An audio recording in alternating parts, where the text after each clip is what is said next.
los tiempos de Noé. Esta es la segunda parte. Van a ser varias conferencias. La primera parte la compartí en el servicio hace algunas 2 horas. Pueden ustedes conseguir la conferencia, pero yo se las recomiendo porque la Biblia nos muestra, como lo vamos a ver a continuación, que Jesucristo comparó una generación del pasado para ilustrarnos que las características de esta generación iban a ser las mismas, se iban a repetir en la generación antes de que Él regresara. Y si nosotros creemos que nosotros estamos formando parte de esta tal vez última generación antes de que Cristo venga, sería bueno regresar al Génesis para investigar y profundizar de una forma exhaustiva qué dice la Biblia de los tiempos de Noé. Porque de esta manera podemos ahora comparar los tiempos de Noé con los tiempos que estamos viviendo. Y vamos a encontrar un paralelismo asombroso que nos va a ayudar a despertar a muchos. Y a muchos de ustedes los va a sacudir para darse cuenta que el tiempo es corto. Que tenemos ya el tiempo contado. Solamente una breve profecía que está escrita que antes de que Cristo viniera, la luna se pondría en sangre y el sol en tinieblas. Y la NASA acaba de corroborar que en el 2014, en abril de 2014, va a haber un fenómeno que se llama las 4 lunas de sangre, que se presentó en 1492 por primera vez cuando Colón descubrió América. La segunda vez que se presentó fue en 1967, en la guerra de los 6 días de Israel contra las naciones árabes. Y esta es la tercera vez. Y entre el 2014 y el 2015 van a haber fenómenos meteorológicos que jamás habíamos visto cosmológicamente en la historia. Vamos a ser testigos, como dijo Cristo, verán señales en el cielo. Estamos entrando en un mundo donde ya no hay primavera, ya no hay verano, ya no hay otoño, ya no hay invierno. Donde ya llueve donde no debe llover, neva donde no debe de nevar, donde los tsunamis, fenómenos meteorológicos, tornados, terremotos, frío, calor, están completamente enloqueciendo la ecología del planeta Tierra. Y todas estas señales que están a nuestro alrededor, muy poca gente está atenta, porque cada quien vive ensimismado en su propia vida, en mis propios intereses, en mis propios beneficios, mi trabajo o mi dinero o mi casa. No me importa esto, mi tiempo libre lo uso para ver pornografía, para ver películas tontas, para ver videos tontos, para ver esto y el otro. No me interesa nada de lo que está pasando. Y así Cristo dijo en Mateo 24, 37 al 39, como en los días de Noé, comían, bebían y se daban en casamiento y no entendieron. Hasta que vino el diluvio y se los llevó a todos. ¿Qué cosa fue lo que no entendió la generación de Noé? Que no están entendiendo también en el siglo XXI en que estamos viviendo nosotros. Que no solo de pan vive el hombre. Que la vida no consiste solamente en trabajar o en estudiar o en tener una carrera y luchar por hacer dinero. Esas son cosas secundarias.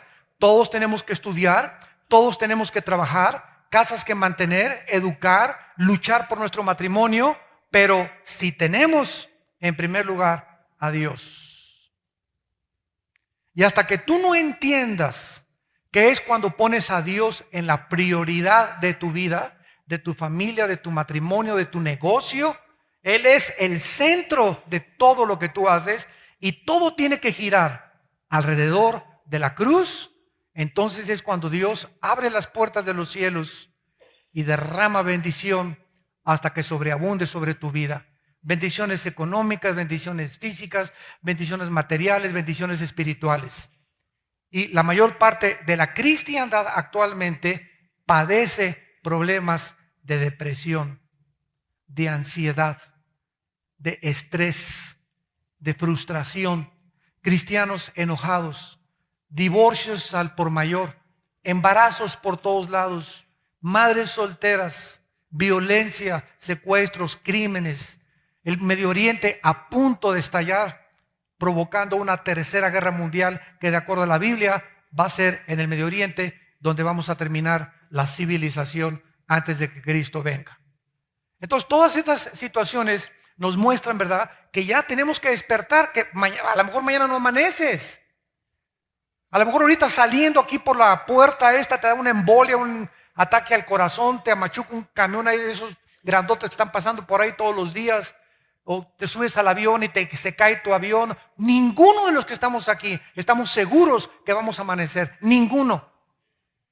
Nuestra vida pende de un hilo y tenemos que ya cobrar conciencia de tomar en serio a Dios, de despertar del letargo espiritual tal vez en que has estado mucho tiempo y cobrar conciencia que tenemos una sola vida, nada más, una sola vida. Es como una moneda que avientas al aire, ¿verdad? Y te das cuenta que si cae solo, cae el águila, va a determinar lo que tú hayas determinado en tu vida. Pero solamente puedes aventar esa moneda una sola vez en el aire, porque no nos da Dios dos vidas, más que en la otra vida, después de esta vida, en el cielo o en el infierno eternamente. Génesis 6 dice la Biblia que aconteció cuando los hombres comenzaron a multiplicarse sobre la faz de la tierra, les nacieron hijas. Lo primero que aquí descubrimos inmediatamente es que en los tiempos de Noé hubo una multiplicación, no suma ni resta, sino una multiplicación de los seres humanos. Se calcula que en tiempos de Cristo, hace 2000 años, el mundo tenía 1 millón de habitantes. Hasta 1860, hasta 1860 alcanzamos 2 millones de personas. De 1860 a 1960 éramos casi 4,000 millones de personas. De 1960 a los 90 subió casi a 6,000 millones de personas. Actualmente somos 7,000.2 millones de personas en el mundo. Nos hemos multiplicado en China ante la sobrepoblación. Hace 30 años el gobierno chino comunista determinó que no nacieran niñas. Y les prohíben en China a las parejas que si tienen niñas las maten o las ahoguen en una cubeta. Y eso ha provocado, ¿verdad?, un homosexualismo tremendo en China. Y ahora están lamentándose de esa medida, dizque para en la sabiduría humana detener la sobrepoblación. Entonces es interesante que la sobrepoblación es un fenómeno de nuestro siglo XX y XXI. Los hombres comenzaron a multiplicarse y dice la Biblia en el versículo 2, y encontramos en el versículo 2 a otro tipo de seres o de criaturas diferentes a la palabra hombres del versículo 1. Esto es muy importante. Les dije que íbamos a examinarlo con lupa.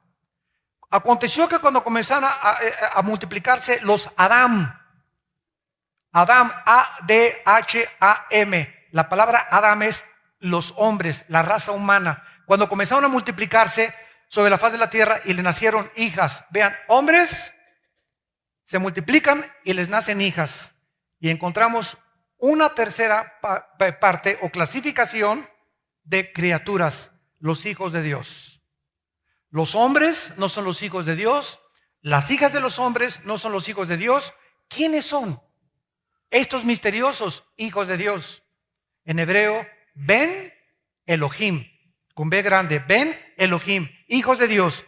Que viendo los hijos de Dios que las hijas de los hombres, de los adámicos, eran hermosas, vinieron para aquí, vénganse para aquí mis nenas, aquí se chentan, ¿verdad? Acérquense con nosotros. Las tomaron como mujeres, escogiendo entre todas.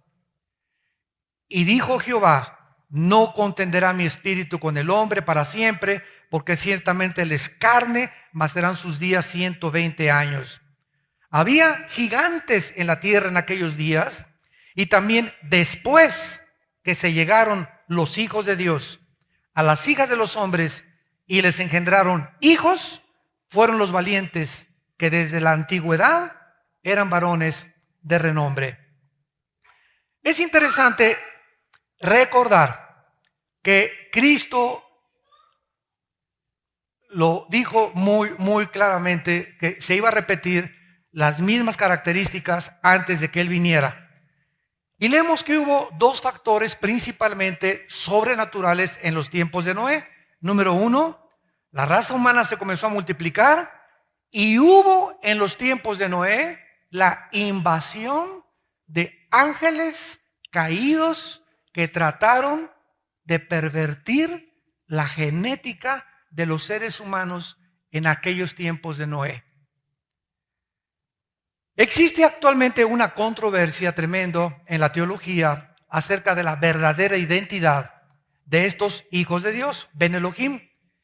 Y no hay más que dos corrientes entre todos los teólogos del mundo acerca de quiénes son estos hijos de Dios.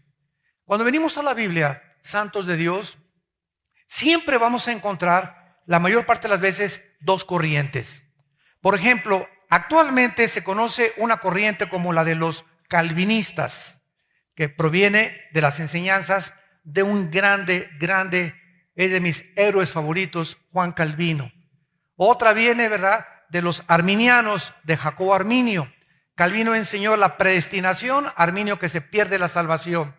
Pero hay otra corriente de calvinistas que se llevó al extremo, que se llama hipercalvinismo, que enseña que Dios escogió a unos para el cielo y a otros para el infierno.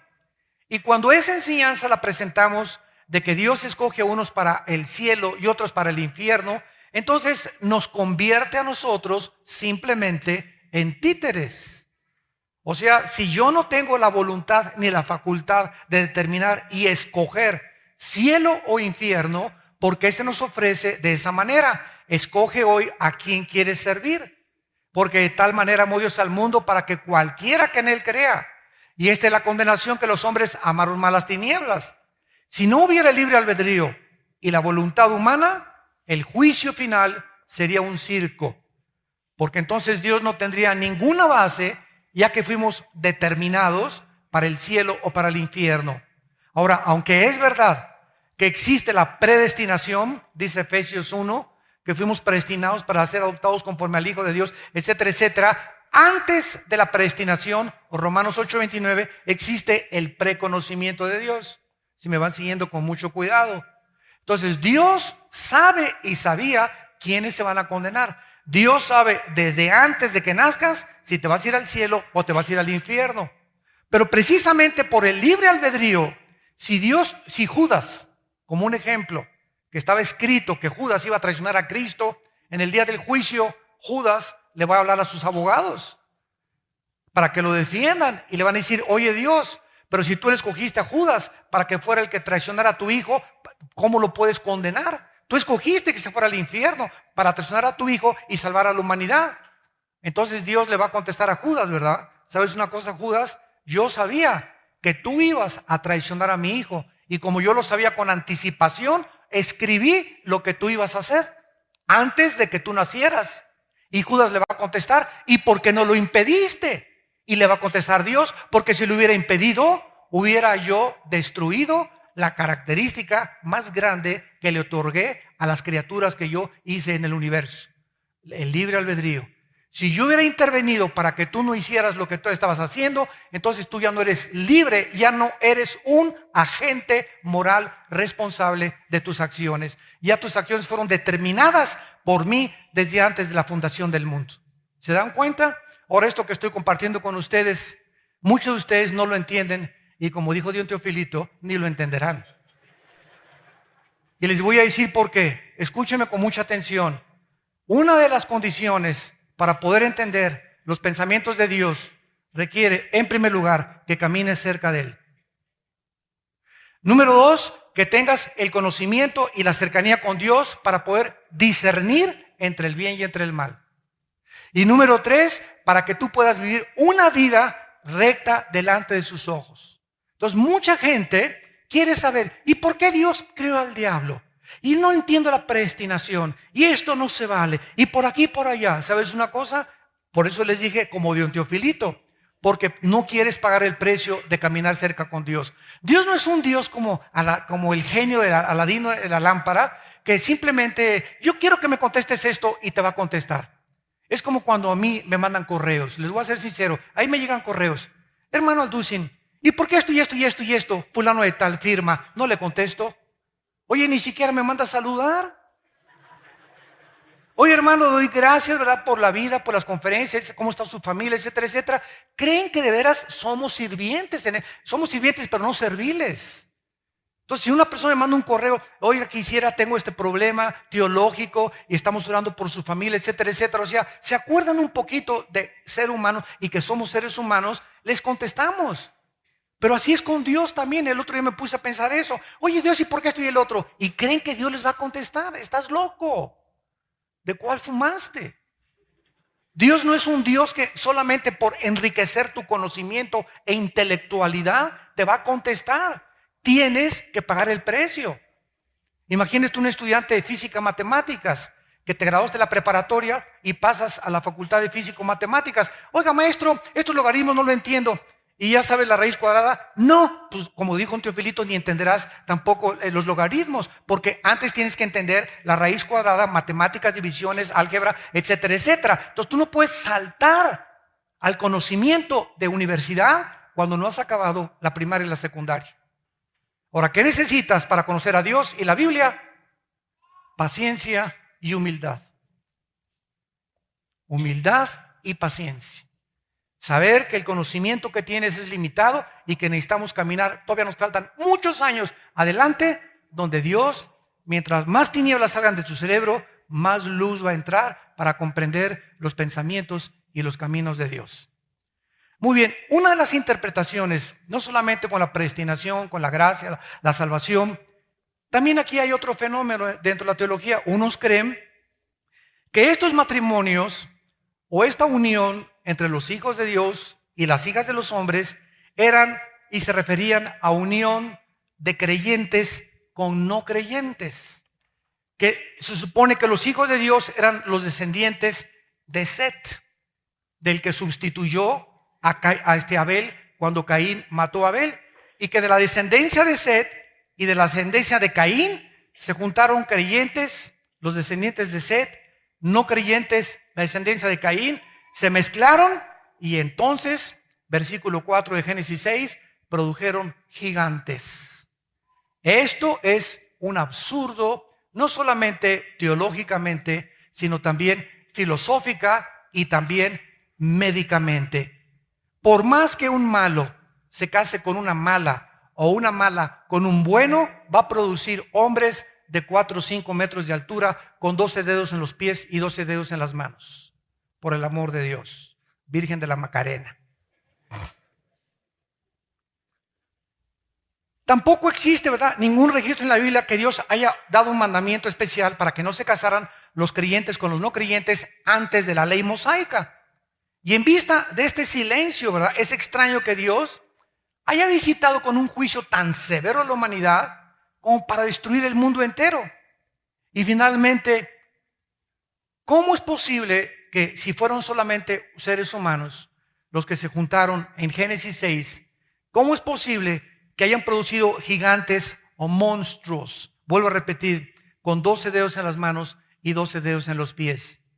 Y desde antes del diluvio, escúchenme, hasta David, por más de 1000 años, esta raza de gigantes habitó en la tierra, en nuestro planeta en el cual vivimos. Y estos gigantes fueron dados a conocer en la mitología griega como los titanes. Las pirámides de Egipto, a este momento nadie puede entender, ningún ingeniero mecánico, ningún arqueólogo, antropólogo, cómo es posible que los seres humanos hace miles de años hayan puesto piedras de 10 toneladas, 15 toneladas, cortadas que parece que fueron con hojas Gillette, las piedras, así rebanadas como si fuera jamón, para que fueran ensambladas sin tener ni un milímetro de vacío entre roca y roca, para que a través de más de 4,000 años de existencia, los fenómenos meteorológicos, la erosión, la lluvia, el granizo, no hayan podido romper la impermeabilización que cubren las torres de Giza, Keops, Kefren y Miserino en Egipto. Nadie lo entiende. Vete al Perú y vas a ver las pirámides de Machu Picchu, o Picchu, no me acuerdo cómo se dice. Machu Picchu. Machu Picchu. Bueno, ustedes son peruanos. Yo soy mexicano. Machu Picchu. Machu Picchu. Estas pirámides, estas construcciones, y yo tengo muchas ganas algún día, ¿verdad?, de ir al Perú y visitarlas. Es algo también que no es forma de comprenderlo humanamente. Impresionantes bloques de cientos de toneladas calculadas, amontonadas, obeliscos, ¿verdad?, que también en Egipto grandísimos, para cómo los pudieron levantar, cómo no tenían palanca, no tenían nada. Además, a cientos de kilómetros alrededor, ni siquiera existen este tipo de piedras. Llegamos a Chichén Itzá, para que no nos vayamos tan lejos, en el estado de Quintana Roo, en Yucatán. Las pirámides, no sé qué concepto tú tengas de las pirámides de Teotihuacán, pero particularmente la pirámide de Chichén Itzá. La palabra Chichén Itzá es la pirámide dedicada a Quetzalcóatl. Quetzalcóatl era el dios o la serpiente emplumada. Y cuando el 21 o 22 de abril de cada año, el equinoccio de primavera, el sol comienza a salir, la base de la pirámide de Chichén Itzá es la cabeza de una serpiente. Y cuando el sol cae, exactamente cuando se inicia la primavera, el 21 de marzo, miles de personas van a Yucatán, y de turistas y de europeos y de africanos y de asiáticos, a ver este fenómeno. El sol comienza a caer exactamente a las 3 de la tarde por la pirámide y comienza a bajar como una serpiente con el sol hasta que embona con la cabeza de la base de la pirámide. Como si Satanás hubiera dejado su sello en esas pirámides. ¿Quién les reveló a los mayas, sin tener computadoras, sin tener telescopios ni calculadoras, que el año tenía 365 días y 0 y 0 segundos, etcétera, etcétera? ¿Quién les reveló el origen de todo el movimiento solar y de los días de la luna? ¿Quién les reveló a los mayas este conocimiento sin telescopios, sin calculadoras y sin computadoras? Es un conocimiento sobrenatural y la gente sigue, pues no chepo. Y los científicos siguen haciéndose bolas. Hasta ahorita siguen investigando qué es el triángulo famoso de las Bermudas, por qué desaparece. Y todos son teorías, hipótesis, cosas especulativas. Pues puede hacer esto, este fenómeno por acá, pero nadie ha podido resolver estos misterios de la humanidad. Y venimos a la Biblia y encontramos las respuestas. Estos gigantes de 4 o 5 metros de altura no solamente eran gigantes. La palabra gigantes, apúntalo, en el hebreo es la palabra nepilim, con PH intermedia. Nefilim se pronuncia. Y esta palabra viene de la palabra napal, que significa caerse. Entonces vamos a traducirlo. En aquel tiempo, Génesis 6:4, había seres caídos. Y los únicos antes del diluvio en caer, por eso se les llama los ángeles caídos, porque fueron las criaturas que cayeron antes que Adán y Eva, antes que la raza humana. Veamos en 2 de Samuel capítulo 21 esta verdad acerca de los gigantes. 2 de Samuel capítulo 21. Dice el versículo 18.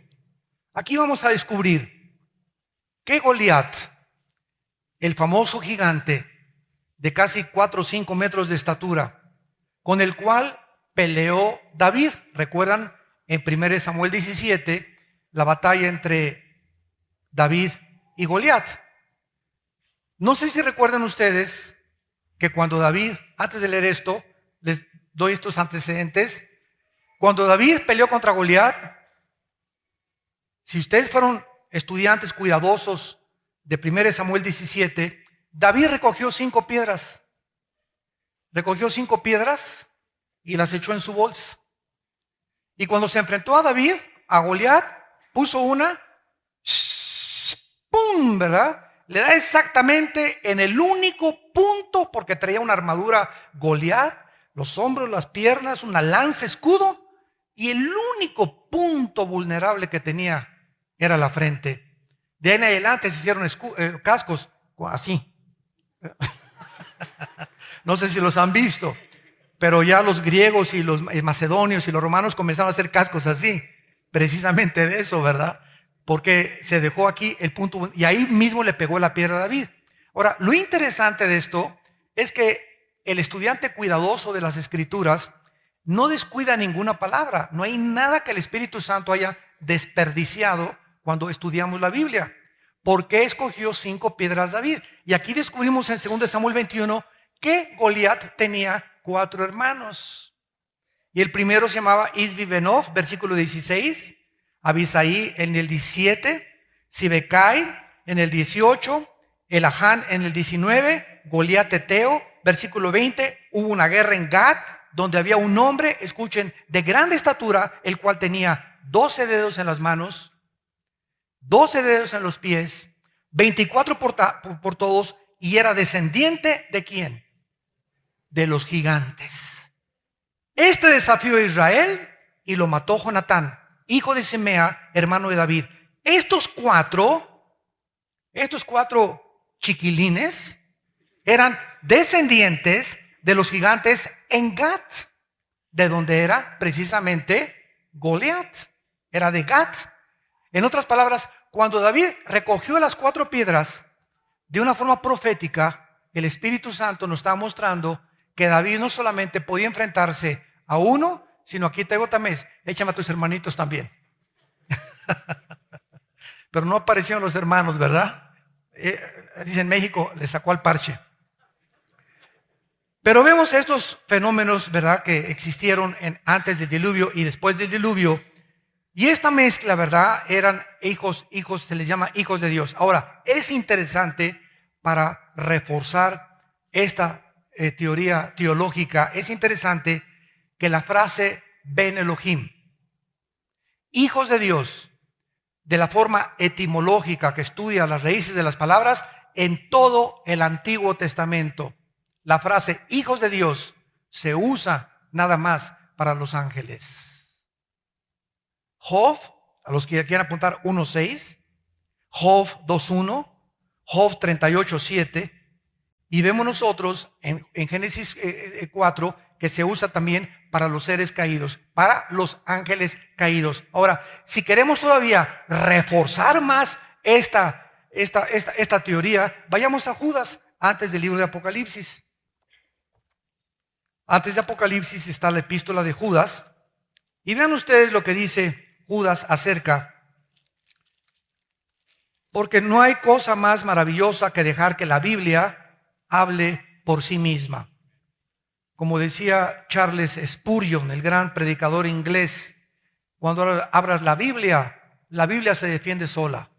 Es como un león que le abres la jaula y ruge, ¿verdad? Y nadie soporta su rugido. Dice Judas, versículos 6 y 7. Y los ángeles que no guardaron su dignidad, sino que abandonaron su propia morada, los ha guardado bajo oscuridad en prisiones eternas para el juicio del gran día. Nos detenemos aquí. Aquí está mencionándose que hubo una clase de ángeles que abandonaron su lugar, la habitación que Dios les asignó para que no bajaran a la tierra y que se quedaran ahí guardados. Estos ángeles se rebelaron y bajaron a la tierra, y dice la Biblia, abandonaron su casa, su morada, y estos ángeles Dios los castigó en prisiones eternas para el juicio del gran día. La pregunta es la siguiente: estos ángeles que menciona Judas cometieron un gran pecado. Estos ángeles, este castigo no es la caída de Satanás, Porque fueron todos los ángeles, la tercera parte de los ángeles, Apocalipsis 12, los que Satanás arrastró cuando se rebeló contra Dios. Entonces todos deberían estar en cárceles y en prisiones eternas. Entonces, ¿qué fue lo que cometieron estos ángeles? Porque no todos los ángeles están prisioneros ahorita. Ahorita hay 4 atados, Apocalipsis 9, en el río Éufrates. Hay 4 ángeles atados, caídos, que están esperando la gran tribulación para ser desatados y matar a más de 1/4 parte de la humanidad. Entonces, ¿qué pecado cometieron estos ángeles? Que tuvo Dios que recurrir de apartarlos de todos y están ahorita confinados, o sea, están en una prisión federal. Andan muchos todavía, muchos ángeles, demonios sueltos, pero estos están prisioneros. ¿Qué pecado cometieron? Versículo 7. Como Sodoma y Gomorra y las ciudades vecinas, las cuales de la misma manera que aquellos, ¿quiénes son aquellos? Los ángeles, de los que el versículo anterior está hablando. De la misma manera que los sodomitas, que eran homosexuales, los ángeles, dice la Biblia, fornicaron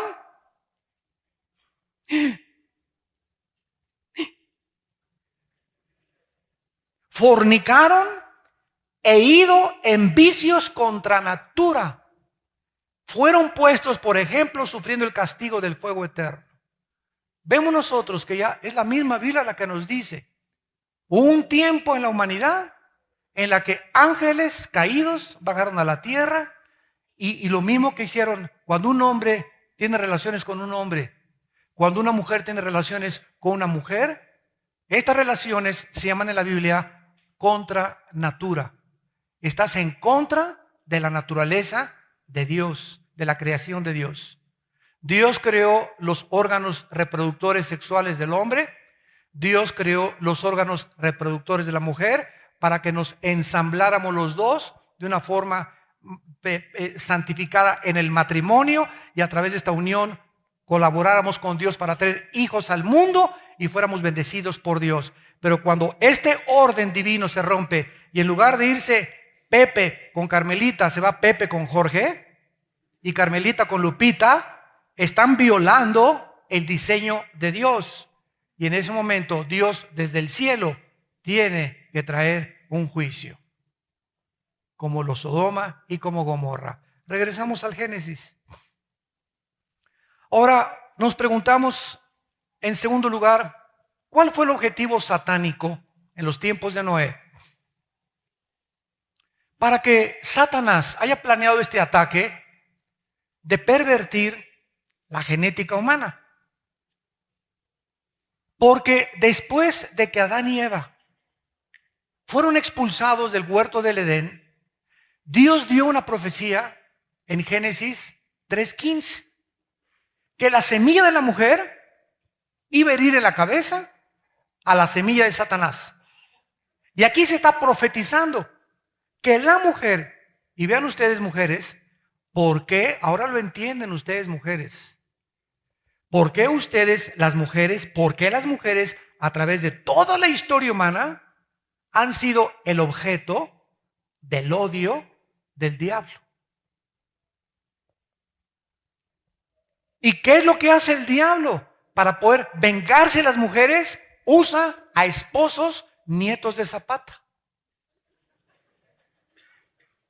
Usa a hombres endemoniados como machos para degradarte, para hacerte creer que no eres más grande que un hombre, que tú no tienes ningún propósito, que eres más débil, que tienes que someter a él a todas sus barbaridades y barbajanerías que él hace. Y las mujeres, lo vemos en el Medio Oriente, árabes, judíos, por todos lados, ¿verdad? ¿Cómo tratan a las mujeres? Y llega Jesucristo y baja del cielo y viene a romper esta estructura satánica. Y entonces Jesucristo dice, ustedes los hombres, mis seguidores, amen a sus mujeres como yo los amé desde la cruz. Como Cristo nos amó, el hombre cristiano tiene que romper completamente de su vida ese patrón satánico de tratar a la esposa como una sirvienta, como un objeto, como una cubeta, como algo inservible, tómala y déjala. Y cuando el hombre cristiano comienza a entender que a través del buen trato que le dé a su esposa determinará las bendiciones que Dios te va a dar en las próximas semanas y en los próximos meses y en los próximos años, entonces tú la tratarías como una reina.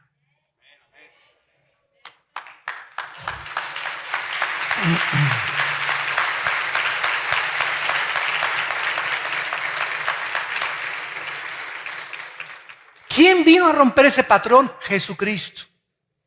Jesucristo. Vino a levantar a las mujeres y a darles ese lugar que tienen como coherederas de la gracia junto con nosotros los varones. Y aunque delante de Dios ya no hay hombre ni mujer, hay funciones y oficios. Y Dios pone al hombre como el líder de la cabeza de su hogar y la mujer debajo de él. Dios pone al líder en la familia. Dios pone al hombre de líder en la iglesia. Hay de los hombres en la familia que no son líderes.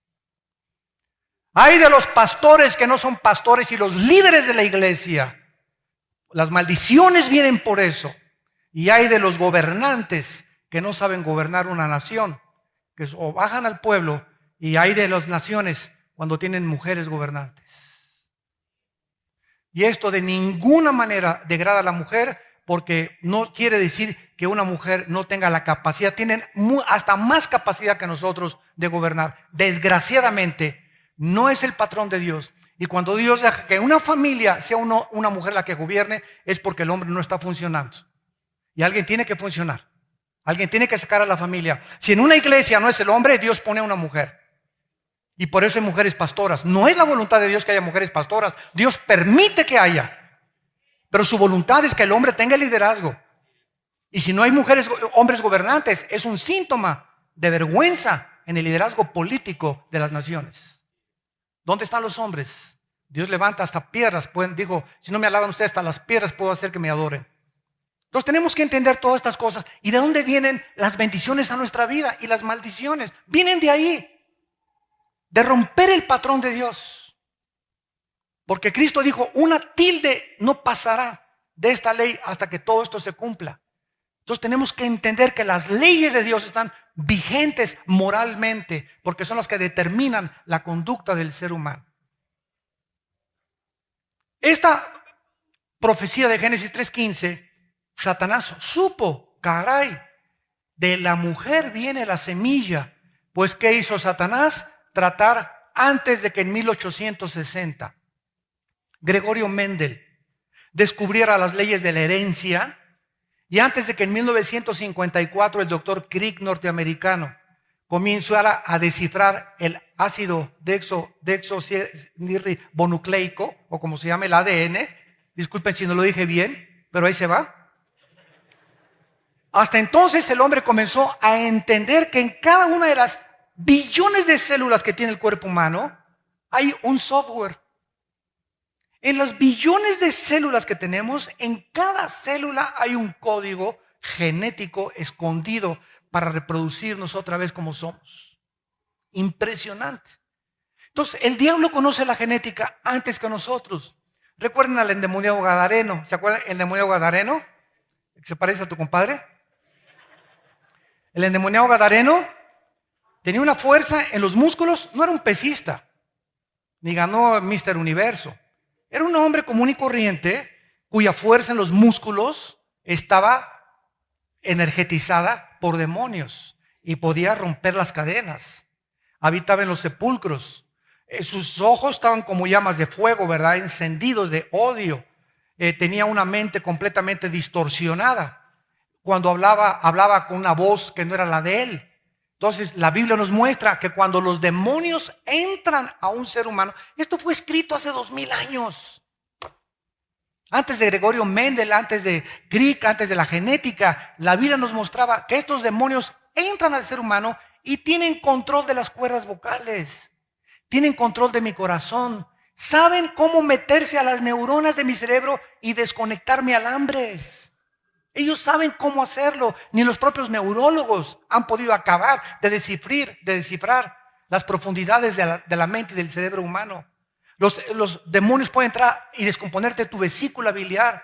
Te pueden alterar tu sistema digestivo. pueden entrar en la sangre, infectar tu sangre. Tienen la capacidad de meterse a tus ojos y descomponerte los nervios ópticos de tus oídos, de tu lengua. Tienen el poder de poder controlarnos, meterse dentro de nosotros y controlar todas estas cosas. Entonces, imagínense el conocimiento que tiene Satanás de la genética. Entonces, Satanás sabía, si yo hago una mezcla híbrida entre los ángeles y las mujeres, pervierto la genética humana y el Mesías no nace. Fue un ataque, fue el primer ataque a la profecía de Génesis 3:15. Dios le reveló que el Mesías vendría a través de la semilla de Abraham. Y después de 400 años, cuando la descendencia de Abraham fue muy numerosa, ¿qué hizo el faraón? Matar a todos los niños. Moisés se escapó. ¿Por qué quiso Satanás usar al faraón? ¿Por qué hizo usar a los ángeles caídos? No le resultó con los ángeles caídos. Usó al faraón de Egipto para matar a todos los niños. Más tarde se reveló que vendría de David. Y Satanás ataca a David a través de su hijo Absalón. Más tarde los magos revelan que ha nacido el Mesías. Y el rey Herodes manda matar a todos los niños menores de 2 años porque él no sabía dónde estaba el Mesías, movido por Satanás para impedir que naciera la semilla prometida en Génesis 3:15. Entonces vemos este plan satánico que lo encontramos en Apocalipsis 12, el dragón enfrente de la mujer embarazada, esperando que naciera su hijo para poder devorarlo. ¿Se acuerdan de Apocalipsis 12? La imagen que estudiamos cuando estudiamos Apocalipsis. Entonces vemos que Satanás está impidiendo. Él sabe que el hijo que tú tienes, Dios lo va a usar. Dios sabe que la hija que tú tienes, Dios los va a usar. Y por eso Satanás, cuando un padre descuida a sus hijos espiritualmente, menores de edad, se viene contra ellos. Tú introduces a tu casa pornografía y le estás abriendo la puerta a los demonios por la chimenea de tu casa.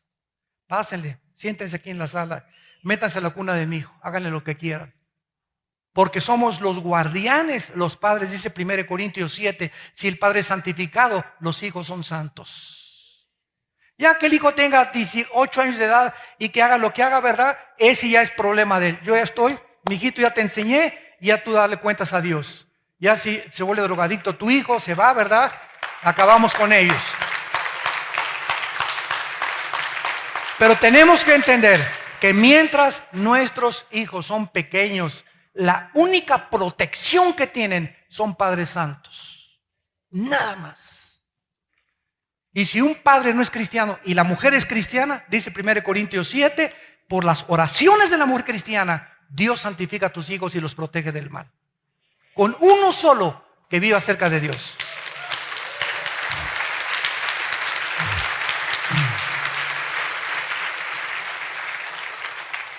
Ahora bien, para terminar con esta teoría de los ángeles caídos, hay una objeción. Ahora que recorrí Bogotá, Medellín, Barranquilla y casi 4 o 5 ciudades de Colombia, después de cada desayuno, miles de personas vinieron, gracias a Dios. Les di la oportunidad y le dije a los que organizaron, déjenme contestar preguntas. Porque el pueblo de Dios está lleno de preguntas, de tanta herejía y tanta barbaridad que se está introduciendo en las iglesias. Me encontré iglesias que dicen que está lloviendo oro del cielo y diamantes, y que se apareció Santa Catarina en el baño, etcétera, etcétera, ¿verdad? Y una de las preguntas que me hicieron, oiga, ¿usted cree que fueron ángeles los que se mezclaron con los seres humanos? Sí, claro. Y entonces la única objeción que tienen es Mateo 22:30, donde Cristo dijo que en la otra vida seríamos como los ángeles, que no se casan ni se dan en casamiento. Pero si nosotros leemos Mateo 22:30 con microscopio, vamos a entender que es una mala hermenéutica.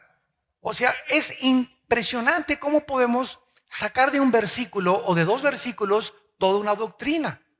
Y si Jesús hubiera dicho, fíjese con cuidado, si Jesús hubiera dicho en la resurrección, ni se casarán ni se darán en casamiento, sino que serán como los ángeles de Dios, y ahí Cristo se hubiera detenido, la objeción sería válida. Si hubiera dicho como los ángeles de Dios, Pero dice, como los ángeles que están, o sea, los ángeles que están en el cielo ni se casan ni se dan en casamiento. Por eso precisamente mantuvieron ellos y no había necesidad de que se reproduzcan los ángeles. Pero los ángeles caídos de alguna forma, ¿verdad? Tienen el potencial, aunque no creo yo que haya habido una unión como un hombre y una mujer sexual entre un ángel y una mujer, tienen el potencial de pervertir y alterar la genética humana. Entonces hubo una perversión de la genética. ¿Cómo hizo Satanás? Lo mismo que lo sigue haciendo. Cruza un caballo con una burra. ¿Qué sale? ¿Un chivo? Sale una mula. Ahora trata de cruzar la mula y ya no lo vas a poder porque es híbrida. ¿Por qué? Porque violó las leyes del Génesis. Cada cosa tiene que reproducirse según su especie. Si no según su especie, es contra natura. Las relaciones homosexuales son contra natura. Las bisexuales son contra natura. Con los animales son contra natura. Todo aquello que era contra la naturaleza que Dios estableció como creación, viola las leyes de Dios y atraemos el juicio sobre nuestras vidas. Entonces, cayeron de su posición estos ángeles, fueron arrojados a la tierra y se mezclaron. ¿Cómo fue esta mezcla, verdad? La Biblia no nos los revela, pero queda en claro, los demonios y los ángeles pueden alterar la genética humana. Y lo comprobamos, si se va a repetir antes de que Cristo venga, y va a haber otra vez una perversión genética antes de que Cristo venga. Qué interesante que en los últimos 25 años se comenzó a mencionar la clonación. Con el primer experimento con la famosa borreguita Dolly, que clonaron en Inglaterra. Y ahora hay miles de laboratorios clandestinos en Alemania, en Francia, en Estados Unidos, en Suiza, haciendo experimentos clandestinos, tratando de mezclar una especie con otra especie. Ahorita se habla que están tratando de crear una especie subhumana. O sea, si los perros tienen el mejor olfato que hay, al grado que los usan en las fronteras para detectar marihuana y drogas, podemos sacar de alguna cosa el olfato de un perro, el radar de un murciélago. Los gatos dicen que ven el mundo sobrenatural, invisible, que nosotros no vemos. Las águilas ven de 6 kilómetros. Entonces dicen muchos doctores y médicos locos, ¿verdad? Como Mengele, el doctor de Hitler. Si nosotros podemos sacar de alguna forma un gen del águila y otro del perro, y que un hombre tenga un olfato sobrenatural, una vista sobrenatural, y podamos crear una nueva especie mezclando varias especies, podemos crear una super raza. Si les parece a ustedes esto una marihuanada, quiero decirles a ustedes que fue el sueño de Adolfo Hitler. Una super raza aria, y mandó matar a todos los que no fueran güeros ni con ojos azules, homosexuales, negros, comenzando con los judíos. Ha sido el sueño. ¿Quién lo expuso y lo propuso por primera vez? Friedrich Nietzsche, el ateo más grande del siglo pasado, que influyó el nazismo y que dijo que Dios estaba muerto. El ateo que dijo que Dios estaba muerto murió como homosexual y en un manicomio antes de morir. Entonces, ¿qué es lo que el mundo de las tinieblas está tratando de hacer? Rompan las leyes de Dios. Rompamos el diseño de Dios. Ustedes son dioses. Independícense. Somos autónomos. No necesitamos tus leyes, Señor. Y puedes tú hacer tus propias leyes y podemos nosotros ser dioses. Y esta mentira se la ha tragado la raza humana. Y estamos al punto de nuestra propia autodestrucción. Para terminar, podemos decir que los tiempos de Noé se caracterizaron por estas 9 cosas especiales. Número 1, multiplicación de la raza humana. 2, la paciencia de Dios, que llegó al extremo. 3, Dios envió mensajeros para advertir a Enoc. Lo vamos a ver después, a Noé. 4, el Espíritu Santo intervino en los tiempos de Noé para detenerlos. 5, solo 8 personas. Noé, su esposa, sus 3 hijos y las 3 nueras se salvaron del diluvio. Todos los seres humanos fueron destruidos. 6, Enoc es arrebatado, Génesis 5:21, milagrosa muerte como un tipo del arrebatamiento de la iglesia. Ahora en estos viajes he descubierto que mucha gente enseña que el arrebatamiento ya no existe. Y el mismo Antiguo Testamento nos muestra que en los tiempos que Cristo comparó con los que antes de su venida hubo un arrebatamiento. Dios sacó a un hombre llamado Enoc.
captured fading nights. We chased the ghosts of summer through streets of neon glow.